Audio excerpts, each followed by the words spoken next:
चलो आज स्टार्ट करेंगे एसक्यूएल। एसक्यूएल इसको हम सीक्वल भी बोलते हैं। पहले इसका नाम सीक्वल हुआ करता था, SEQUEL, या फिर स्ट्रक्चर्ड, फुल फॉर्म की बात करें तो स्ट्रक्चर्ड क्वेरी लैंग्वेज। यानी कि अभी तक हम जो बात कर रहे थे, जैसे हमने कोई भी कोडिंग लैंग्वेज होती है वो कंप्यूटर के साथ बात करने के लिए होती है, कंप्यूटर से कुछ करवाने के लिए होती है, इंस्ट्रक्शंस देते हो कंप्यूटर को। अब SQL is sort of a coding language only, जिससे आप कंप्यूटर को इंस्ट्रक्शन दे रहे हो, पर उससे हो क्या रहा है, आप डेटा किससे रिलेटेड इंस्ट्रक्शन दे रहे हो। आप डेटा को स्टोर करवा रहे हो, डेटा को एक्सेस कर रहे हो, डेटा पे फिल्टर लगा रहे हो, डेटा में कुछ परमिशंस दे रहे हो। वो सारे काम आप एसक्यूएल से करोगे। स्ट्रक्चर्ड डेटा की यहाँ पे बात हो रही है। स्ट्रक्चर्ड डेटा कैसा होता है? जो डेटा टैबुलर फॉर्म में होता है, यानी रो और कॉलम के फॉर्म में होता है।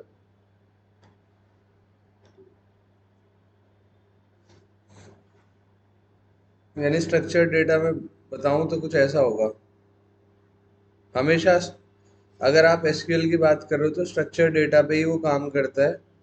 और स्ट्रक्चर्ड डेटा हमेशा रो और कॉलम के फॉर्म में होता है। आईडी दी हुई है, नाम एक, नेम एक कॉलम है, एज एक कॉलम है, हाइट एक कॉलम है, और ऐसे एक और कॉलम है, एड्रेस, ऐसे कॉलम है। और ये क्या होती है? रोज, जिस पे डेटा फिल होता है।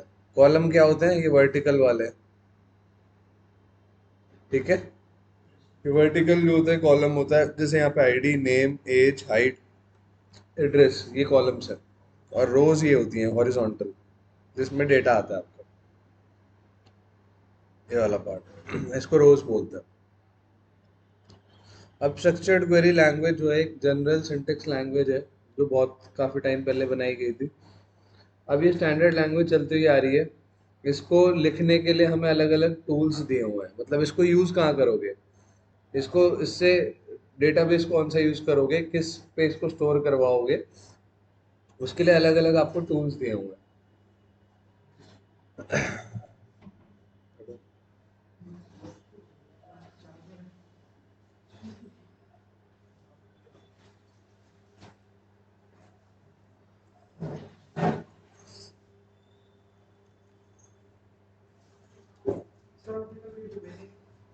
कोई नहीं, अब दोबारा बता ही रहा हूँ।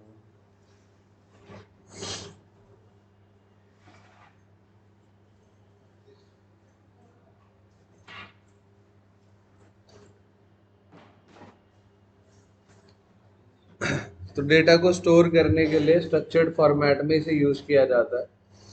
अब डेटा जो है मेजरली दो तरीके से स्टोर हो रहा है। एक हो रहा है ऑन प्रेमिसेस।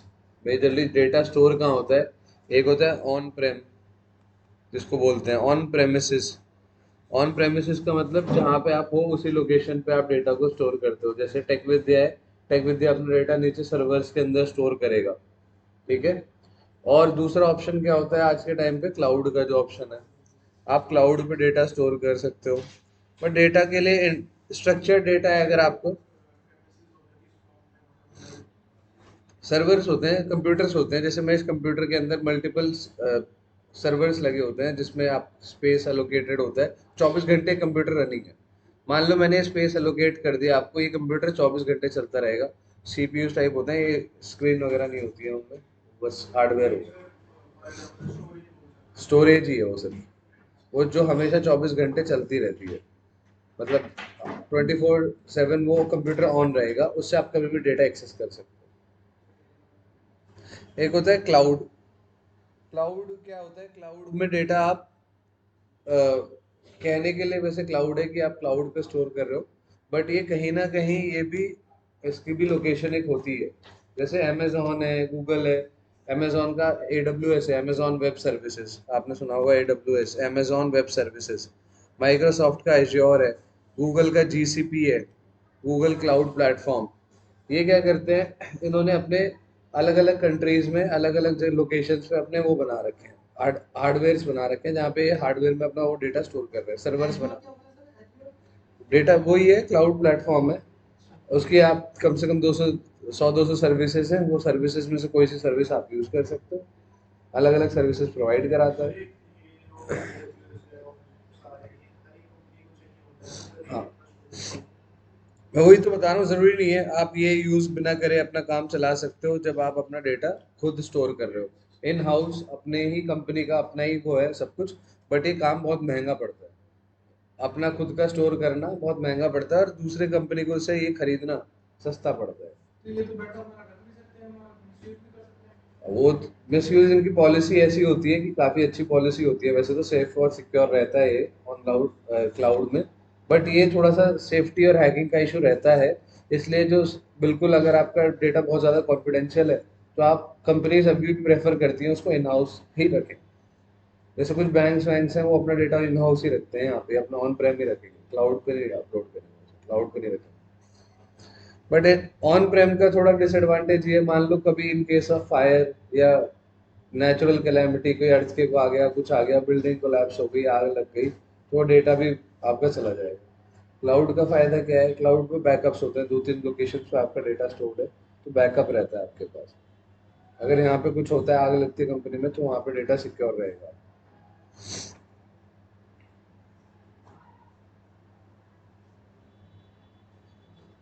अब दो तरह की मैंने बताया, डेटा दो तरीके से स्टोर हो सकता है। एक होता है,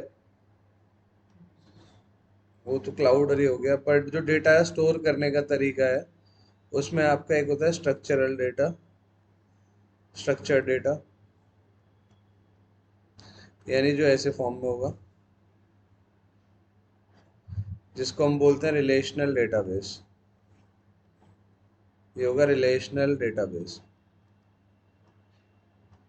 रिलेशनल डेटा, यानी रो और कॉलम के फॉर्म में होगा।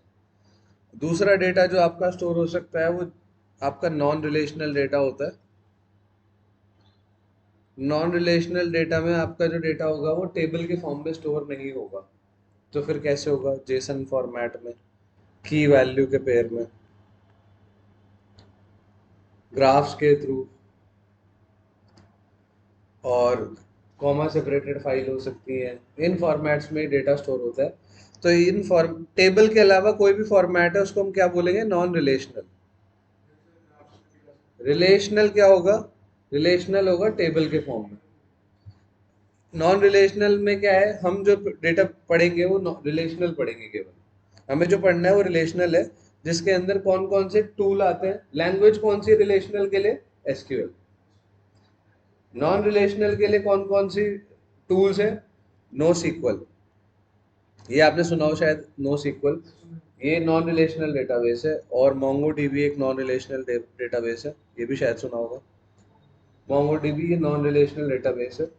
नॉन रिलेशनल डेटा होने के अपने फायदे हैं, उसको एक्सेस करना बहुत फास्ट होता है, उस पर काम करना बहुत इजी होता है, बट अपने कुछ डिसएडवांटेजेस भी हैं, इसलिए अभी तक हम स्ट्रक्चर्ड पे, धीरे धीरे हो सकता है नॉन रिलेशनल की तरफ मूव करना। अपने डिसएडवांटेजेस भी हैं पर इसके थोड़े से, अगर आप चाहो तो इसके बारे में थोड़ा सा और पढ़ सकते हो।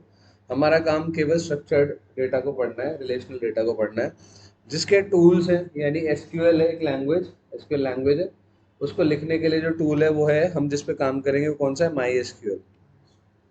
और कौन कौन से टूल सुने हैं आपने, माई एसक्यूएल टूल है, पाइथन एक लैंग्वेज है, पाइचार्म एक टूल है, पोस्ट ग्रे एसक्यूएल, जुपिटर एक टूल है, पोस्ट ग्रे एसक्यूएल। माइक्रोसॉफ्ट का कौन सा है, क्या नाम है माइक्रोसॉफ्ट के टूल का, एसक्यूएल सर्वर।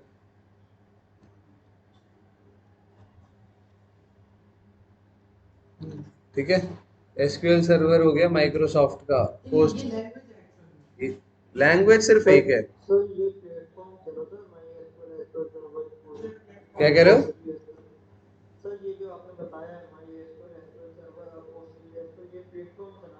हाँ ये सारे आपके अलग अलग कंपनीज के बनाए हुए टूल्स हैं बस, सॉफ्टवेयर समझो, सॉफ्टवेयर। हाँ, सब में काम एक ही होता है, ये सारे अलग अलग कंपनीज के सॉफ्टवेयर हैं, सब अपनी अलग अलग कंपनीज अलग अलग सर्विसेज देती हैं, पर काम सब में एक ही होता है, सेम तरीके से।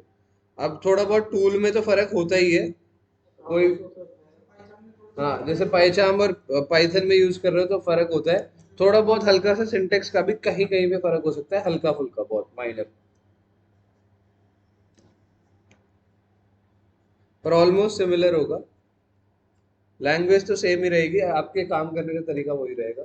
आप मतलब अगर आपको ये लैंग्वेज आती है एसक्यूएल, माई एसक्यूएल पे आपने काम करा हुआ है, तो किसी और पे स्विच करने में आपको हफ्ता भर लगेगा, आप उसमें स्विच कर लोगे। अमेजोन का भी एक, और काफी कंपनीज हैं, पर ये बिग प्लेयर्स हैं इसमें, पोस्टग्रे एसक्यूएल, ओरेकल, ये सारे बिग प्लेयर्स हैं इसके, जो रिलेशनल डेटाबेसेस बना रहे हैं, काफी टाइम से ही टिके हुए हैं। हम ये डाउनलोड करेंगे अभी माई एसक्यूएल, इस पे काम करेंगे। इसे डाउनलोड करने के लिए आप एक बार सर्च कर लो गूगल पे माई एसक्यूएल। एसक्यूएल अपने आप में कोई टूल नहीं है, एसक्यूएल क्या है, कोई टूल नहीं है। नहीं, एसक्यूएल एक लैंग्वेज है, एसक्यूएल लैंग्वेज इस माई एसक्यूएल पे लिखी जाएगी, उसका नाम माई एसक्यूएल रखा गया है। हाँ, हाँ, बिल्कुल।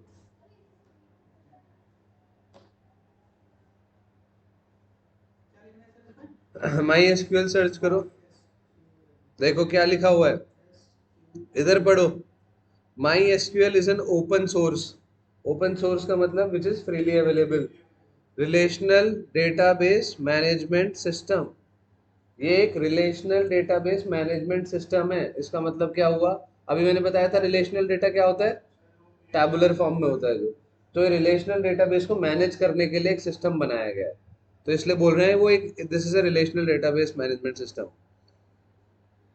Its name is combination of my, the name of co-founder Michael, और डॉटर माय, माइकल से उसकी डॉटर थी माय, तो उसका नाम का शॉर्ट फॉर्म में इसको जोड़ के बनाया गया माय, और एसक्यूएल एक्रोनिम है which is structured query language का।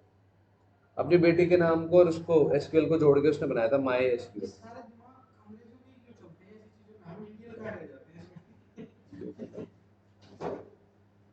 ठीक है, यहाँ पे सर्च करो फिर माई एसक्यूएल पे, पहला लिंक जो आएगा इसे खोलो, साथ साथ करते रहना।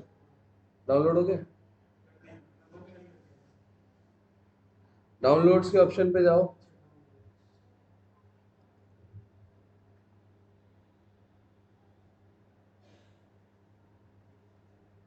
चले गए, नीचे आओ, my SQL community GPL downloads लिखा हुआ है, इस पे क्लिक करो। My SQL installer for Windows का ऑप्शन आ रहा है, इस पे क्लिक करो।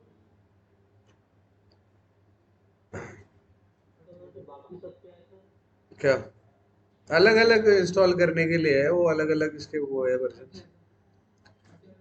ये डाउनलोड का ऑप्शन आ रहा है 437.3 MB वाला, नीचे वाला, ये वाला 437 वाला, इसको डाउनलोड कर लो।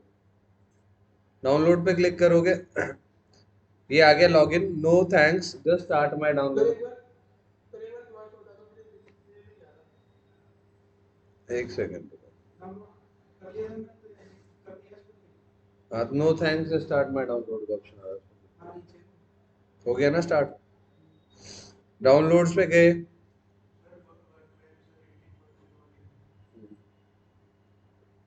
लास्ट में कोई सा भी कर लो, मतलब लेटेस्ट वाला जो भी वर्जन आ रहा होगा वो कर लेना। ये my SQL community GPL downloads पे गए,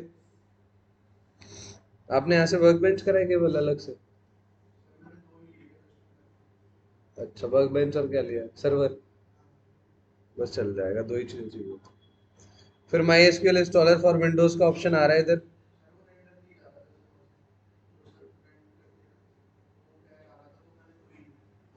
फिर ये 437 MB वाला, इस पर डाउनलोड पे क्लिक करेंगे और यहाँ पे no thanks just start my download का ऑप्शन आ रहा है, इस पर क्लिक करना, डाउनलोड स्टार्ट हो जाएगा आप लोगों का।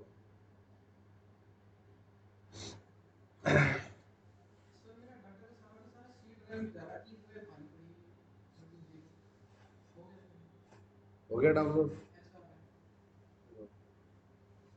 एक मिनट मुझे ये दिखा दो, मैं इनको भी दिखा दूंगा बाद में इंस्टॉल करना, मेरा ऑलरेडी है ना इंस्टॉल। आप पहले एक बार लिंक पे कनेक्ट कर लो इसको,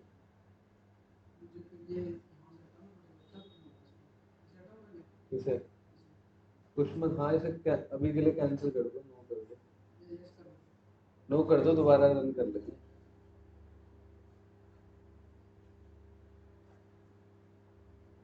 हो गया आप लोगों का डाउनलोड सबका स्टार्ट?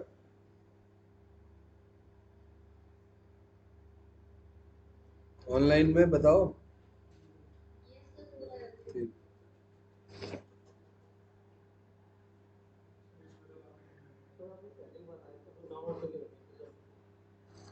ध्यान नहीं रही, लिंक याद भी तो दिला सकते हो आप लोग। मेरा काम है क्या सब कुछ? एक बार मैंने बोला था मैं भेज दूंगा, तो आप लोगों ने किसे रिमाइंड कराया?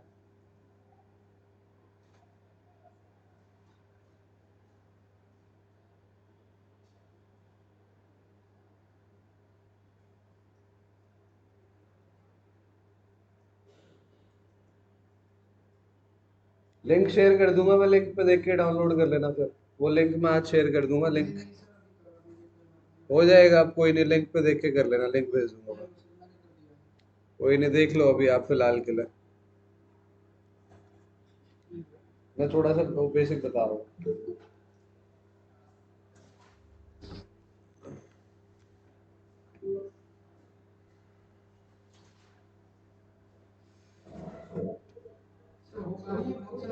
हो जाएगा वो, बंद कर दो, वो हो जाएगा। लिंक पे मैंने बता रखा है सब कुछ, उस पे वीडियो में शेयर कर रखा है मैंने कैसे। चलो देख लो, थोड़ा सा सुन लो अब इसके बारे में फिर। अब एसक्यूएल क्या है? SQL is a RDBMS, relational database management system. इसके नॉर्मल फाइल सिस्टम जो होता है, जैसे एक्सेल है, एक्सेल में भी हम ये काम कर सकते हैं, डेटा को स्टोर कर सकते हैं, डेटा को फिल्टर कर सकते हैं, एक्सेस कर सकते हैं। बट एसक्यूएल और नॉर्मल फाइल सिस्टम में और इसमें क्या फ़र्क होता है? आप जैसे, इसमें क्या होता है, इसमें डुप्लीकेट वैल्यूज अलाउ नहीं होती। एसक्यूएल के अंदर एक डुप्लीकेट एंट्री, एक्सेल के अंदर डुप्लीकेट एंट्रीज आ सकती हैं। यहाँ डुप्लीकेट एंट्री चाहो तो अलाउ नहीं होगी।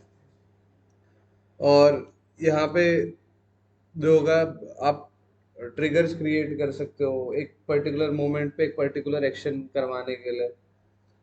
आप फंक्शंस बना सकते हो, जैसे पाइथन के अंदर फंक्शंस होते हैं, इसके अंदर भी आप फंक्शंस बना सकते हो। टेबल का एक वर्चुअल टेबल बना सकते हो जो मेमोरी में बिल्कुल स्पेस ऑक्यूपाई नहीं करती, बट एक्चुअली में एग्जिस्ट करती है। थोड़ी सी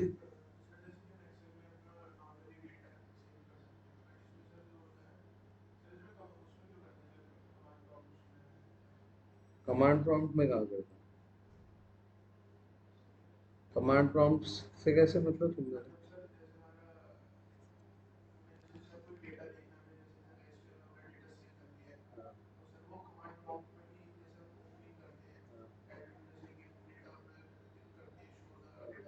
हाँ, कमांड देने से वो क्या होता है, अब आप चाहो तो एक दो ऑप्शन है आपके पास, या तो एक GUI यूज कर लो, ग्राफिकल यूजर इंटरफेस जो होता है, जो हम वर्क बेंच है वो एक GUI है, वही यूज करेंगे आप।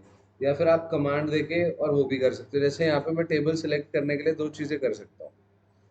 अगर मुझे यहाँ पे कोई टेबल के डेटा देखना है, तो या तो मैं डायरेक्टली टेबल के ऊपर जाके, शॉर्टकट आ रहा है ये देखो यहाँ पे, इस शॉर्टकट पे क्लिक करूंगा, टेबल आ जाएगी नीचे। या फिर मैं ये सेम कमांड रन कर सकता हूँ खुद लिख के, सेलेक्ट हिस्ट्री फ्रॉम। जो कमांड मैं आपको सिखाऊंगा, आपको शॉर्टकट्स नहीं सीखने इस टूल के अंदर, कैसे टूल काम कर रहा है उसके शॉर्टकट्स के अलावा आपको ये सीखना है ये कमांड्स कैसे काम करते हैं। ये कमांड जब भी देते हैं तो वो एक्शन परफॉर्म होता है। वो उसको कन्वर्ट, अगेन वही है, सेम सिमिलर प्रोसेस होता है। कंप्यूटर को ये लैंग्वेज समझ नहीं आती, वो कन्वर्ट करता है इसको अपनी लैंग्वेज में, फिर वापस रिजल्ट जो आ रहा है उसको थ्रो करता है।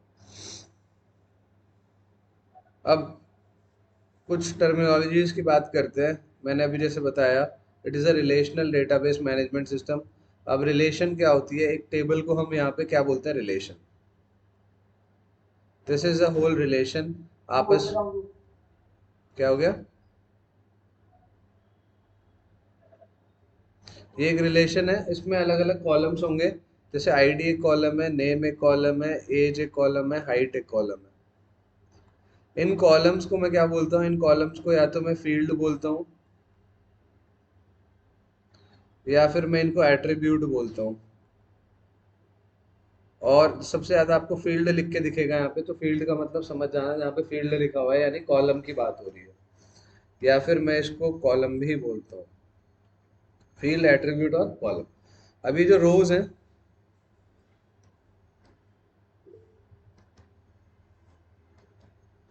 इस रो को मैं बोलता हूँ रिकॉर्ड।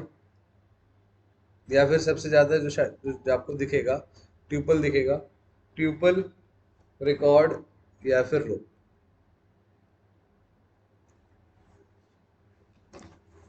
ठीक है, ध्यान रखना, रो को क्या बोलते हैं, ट्यूपल, या फिर रिकॉर्ड, या फिर रो। और कॉलम को वो क्या बोलते हैं, रिलेशन, फील्ड।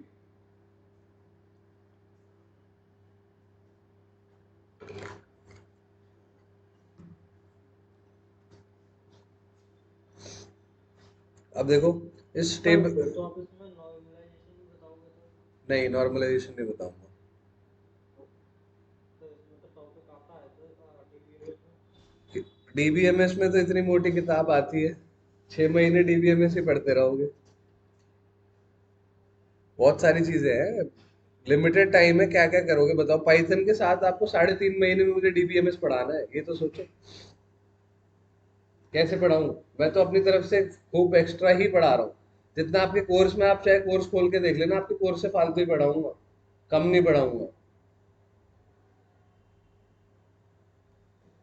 जितना मुझे मैंडेटरी लगता है मैं उतना जरूर चलो करवाता हूँ। सर, मैं इसका ऊपर ही ऊपर देख रहा था सर, तो नॉर्मलाइजेशन टॉपिक पे तो मतलब ज़्यादा फोकस था इसलिए मैंने पूछा, नहीं ऊपर नहीं, ही ऊपर देख रहा था सर। नहीं नहीं, नॉर्मलाइजेशन टॉपिक्स पे तो हर किसी पे फोकस होता है, ऐसी बात नहीं है। जो मैं मेन टॉपिक होंगे वो मैं सारे कवर करूंगा। नॉर्मलाइजेशन भी इंपॉर्टेंट है, थोड़े बहुत टॉपिक्स और जो होंगे मैं बता दूंगा कौन कौन से हैं, उन्हें चाहे तो आप पढ़ लेना अलग से। ठीक है, तो ये हो गया। इसमें अब क्या होता है, ये टेबल का स्ट्रक्चर होता है एक हमारे पास, और एक टेबल में डेटा होता है। ये जो होता है टेबल के स्ट्रक्चर का पार्ट होता है। इस टेबल का नाम होगा, सपोज इस टेबल का नाम है एम्प्लॉय। ये जो एम्प्लॉय है, ये टेबल का नाम हो गया। ये इसके कॉलम्स हो गए। इसमें कितने कॉलम है, 1 2 3 4। इनके डेटा टाइप भी होंगे कुछ कॉलम्स के, जैसे पाइथन में डेटा का डेटा टाइप होता है, इनके भी डेटा टाइप्स होते हैं, यानी कि किस तरह का डेटा इस कॉलम के अंदर आने वाला है। हो सकता है इंटीजर डेटा हो सकता है किसी में वैर कैर डेटा हो सकता है किसी में टेक्स्ट डेटा हो, किसी में डेट टाइप का डेटा हो, अलग अलग डेटा टाइप्स है हमारे पास। तो आईडी जो है, आईडी कॉलम का डेटा टाइप हो सकता है इंट हो सकता है नेम का स्ट्रिंग होता है हमारे पास, यहाँ पे बताऊंगा क्या है हमारे पास। फिलहाल के लिए आप ये मान लो इनके डेटा टाइप्स आपको गिवन होंगे। तो टेबल में दो चीज होंगी, एक तो टेबल का स्ट्रक्चर होगा। टेबल का स्ट्रक्चर की जब भी मैं बात करूंगा, स्ट्रक्चर मतलब उसकी डेफिनेशन क्या है। उसकी डेफिनेशन का मतलब डेटा की डेफिनेशन, डेटा की डेफिनेशन का मतलब उसके डेटा टाइप्स, उसके टेबल का नाम, उसके कॉलम के डेटा टाइप्स। उसके अंदर जो डेटा है वो डेटा की डेफिनेशन का पार्ट नहीं है। ठीक है, अगर मैं आपसे बात करता हूँ कि मेरे, आप बोल रहे हो एक डेटा डिफाइन करना है, तो मैं डेटा कैसे डिफाइन करूंगा? मैं बोलूंगा मेरे पास एक टेबल है जिसका नाम ये है, उसमें इतने कॉलम्स हैं, उसके अंदर कॉलम का डेटा टाइप ये है। तो ये उसकी डेटा की डेफिनेशन हो गई, उसके अंदर जो डेटा आएगा उसको डिफाइन कर दिया मैंने। ये जो रोज होती है डेफिनेशन का पार्ट नहीं होता है, ये डेफिनेशन का पार्ट नहीं होता है, केवल एक कॉलम है डेफिनेशन का पार्ट, टेबल का नाम है डेफिनेशन का पार्ट। तो यही टेबल का स्ट्रक्चर फॉर्म करता है, स्ट्रक्चर।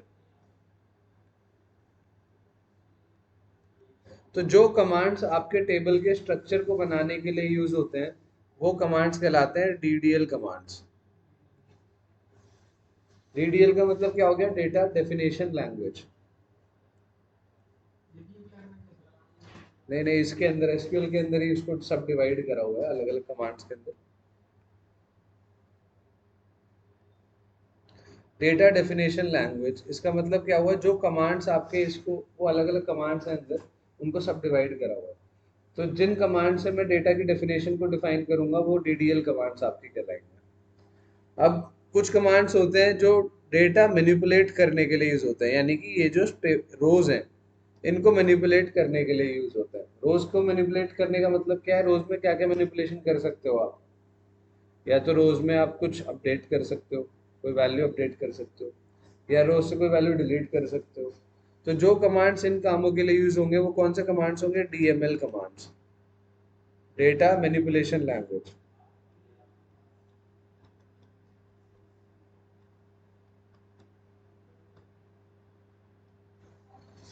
ठीक है, तो आपके मेन ये दो कमांड्स देखोगे आप, डीडीएल कमांड और डीएमएल कमांड। डीडीएल जो डेटा की डेफिनेशन को बताते हैं, डीएमएल जो डेटा को मैनिपुलेट करने के लिए यूज होता है। तो बहुत सारे कमांड होंगे। जिनमें मैं ये रो मैनिपुलेट करूंगा। डेटा मैनिपुलेशन मतलब रो की बात कर रहा हूँ मैं, ठीक है, ये रोज। और हाँ, सर टू कमांड है सर, DCL। अभी बताऊंगा, अभी पहले एक दो बेसिक तो सुन लो पहले, क्या है इनका मतलब क्या है। आगे अभी धीरे धीरे चलेंगे, अभी सब कुछ आएगा, थोड़ा रखो पेशेंस। सर सब कुछ ही तो नहीं आएगा सर। सब कुछ नहीं आएगा तो क्या कर सकते हैं, आप बताओ। थोड़ा मैनेज तो करना पड़ेगा। एसक्यूएल का नहीं कोर्स सर, कर। एक्चुअल में क्या है सर, आप बता देते हो ना सर, तो अच्छे से समझ में आ जाता है, इसलिए सर मैं कह देता हूँ आपसे। नहीं नहीं, थोड़ा टाइम की फाउंडेशन है, इसलिए मैं भी हर चीज नहीं बता पाता। वरना आप लो एसक्यूएल का कोर्स अलग से, टेक विद्या एसक्यूएल अलग से भी करवाता है, ठीक है। उसके कोर्स में अलग से बिठा के बताएंगे, कोई दिक्कत नहीं है। चलो, तो ये जो आप बात कर रहे हो कि डीडीएल कमांड्स के अंदर आपने बोला क्रिएट ड्रॉप ये सब आता है, वो डेटा की डेफिनेशन के बारे में आप बात कर रहे हो। क्रिएट यानी डेटा की डेफिनेशन आप बता रहे हो, उसके अंदर तो भी बात करेंगे। जब ये कमांड्स आएंगे खुद ही बताते रहोगे आप कौन सा कमांड क्या है। यानी कि जब भी मैं स्ट्रक्चर में चेंज कर रहा हूँ, स्ट्रक्चर का मतलब क्या हो गया, number of columns, name of columns, data type of columns, ये हो गया स्ट्रक्चर का पार्ट, ठीक है। यानी कि ये आपका टेबल का स्ट्रक्चर है, ये एम्प्लॉय टेबल है, इसका स्ट्रक्चर ऐसा दिख रहा है। और मैं जब भी मैं बात कर रहा हूँ उसके डेटा में मैनिपुलेट करने वाले कमांड्स की, तो यानी कि मैं रो मैनिपुलेशंस की बात कर रहा हूँ। ये जो रो है, डेटा है अंदर, इसके अंदर जो एक्चुअली में डेटा प्रेजेंट है, तो ये पहले डिफाइन करते हो अलग से, कितने रो हैं कितने कॉलम है। टेबल एक साथ ऐसे नहीं बनती कि उसमें डेटा भी डल गया एक साथ और वो भी डिफाइन हो गया, टेबल भी डिफाइन हो गई, तो पहले स्ट्रक्चर डिफाइन होता है उसका। एक बार मैं थोड़ा सा एसक्यूएल पे ले जाके, जब आपका डाउनलोड हो जाएगा, मैं दिखा देता हूँ यहाँ पे कैसा आएगा क्या आएगा एनवायरनमेंट, तो आप थोड़ा सा देख हो लेना। गया तो हो गया, अच्छा। अभी बढ़ाता हूँ।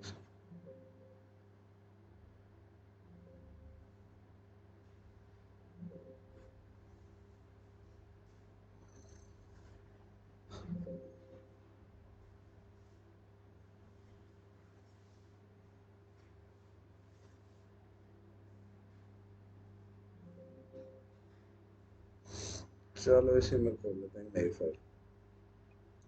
तो देखो, ये शीट है जिसके ऊपर आप काम करोगे, जहाँ पे आप काम करोगे। यहाँ पे ये टॉगल बटन्स होते हैं, जैसे ये कमांड्स के बारे में हेल्प करने के लिए आपको आता है। अगर ये आपको स्टार्टिंग में ऑन होगा, इधर आप जब खोलोगे तो इसको यहाँ से आप ऑफ कर सकते हो, इसको ऑफ कर लेना, वो हट जाएगा साइड। नीचे वाला हटाना है तो इससे आप हटा सकते हो, बट हटाना मत, उसमें नीचे आपके कमांड्स का आउटपुट आता है, तो वो आपको देखना पड़ेगा, उसको मत हटाना। लेफ्ट वाला बार हटाना है तो ऐसे हटा सकते हो।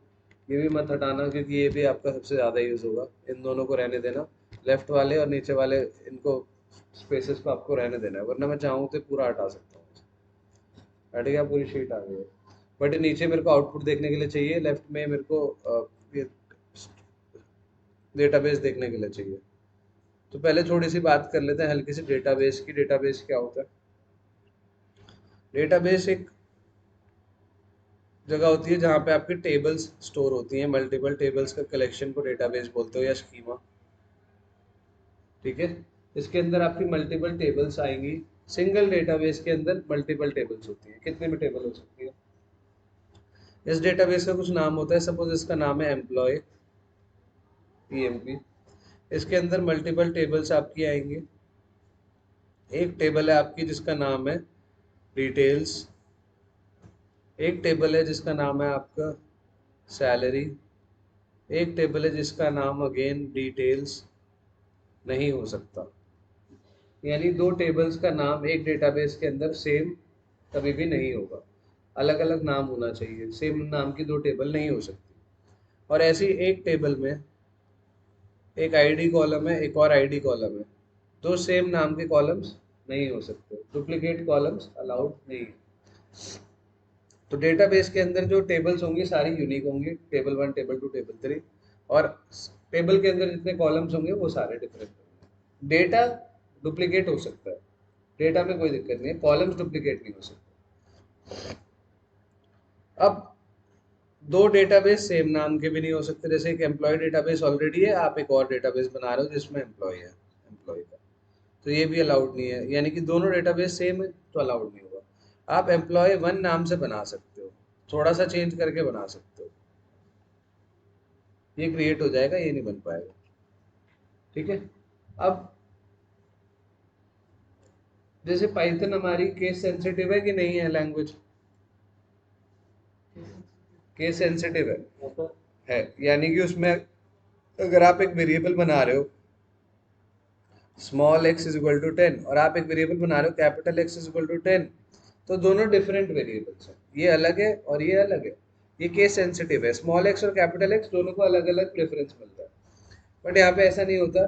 यानी यहाँ पे एक टेबल का नाम है सपोज डिटेल्स, और आप सोच रहे हो मैं अब एक कैपिटल नाम रख के एक टेबल बना देता हूँ डिटेल्स, तो ये अलग टेबल हो जाएगी, नहीं, ये केस सेंसिटिव नहीं है। इस डिटेल्स को आप चाहे स्मॉल में लिख लो चाहे कैपिटल में लिख लो, बात वही होगी। जितने भी कमांड्स होते हैं उनको स्मॉल में लिख लो कैपिटल में लिख लो, बात वही होगी। ठीक है, तो केस सेंसिटिव एसक्यूएल जो है केस सेंसिटिव नहीं है।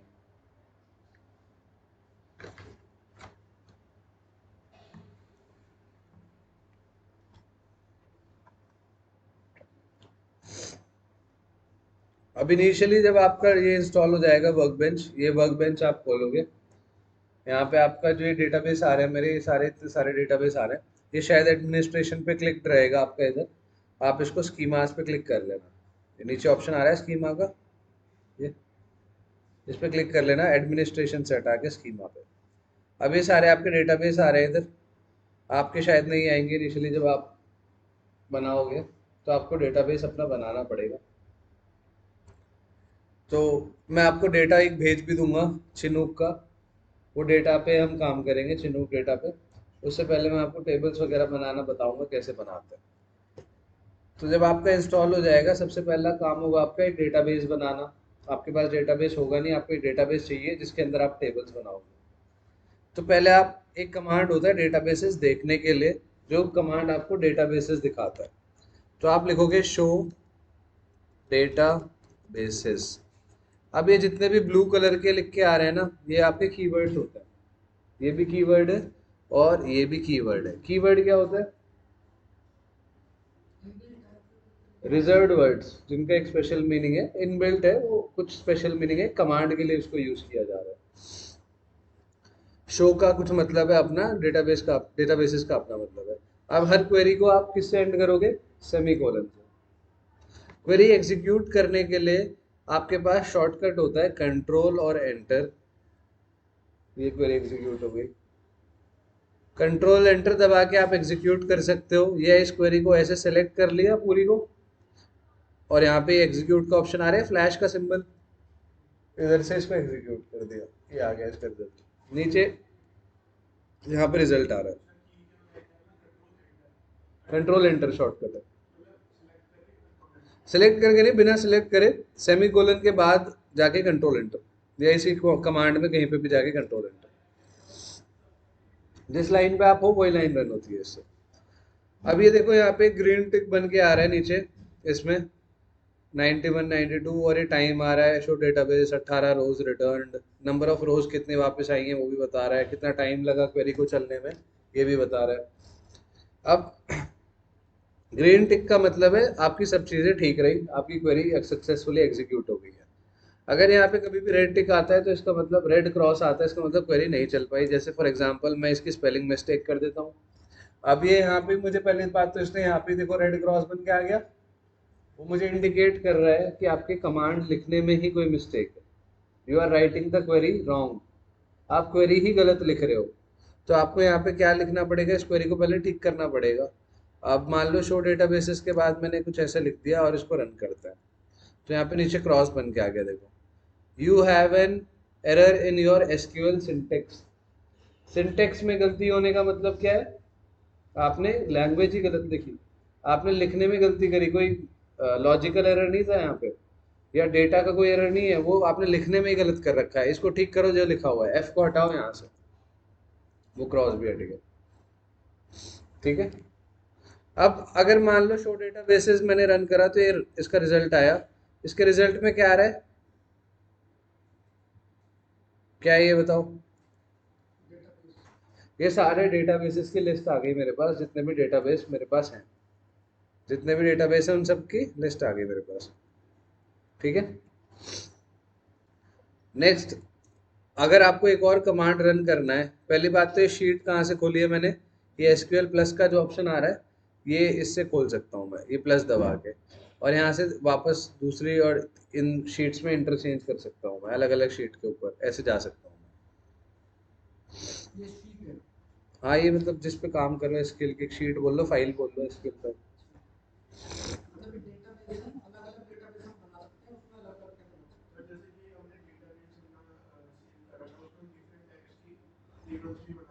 डिफरेंट टाइप की ऐसे मतलब टाइप क्या?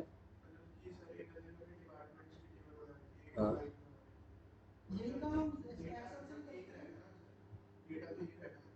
डेटा एक ही रहेगा, समझा नहीं मैं।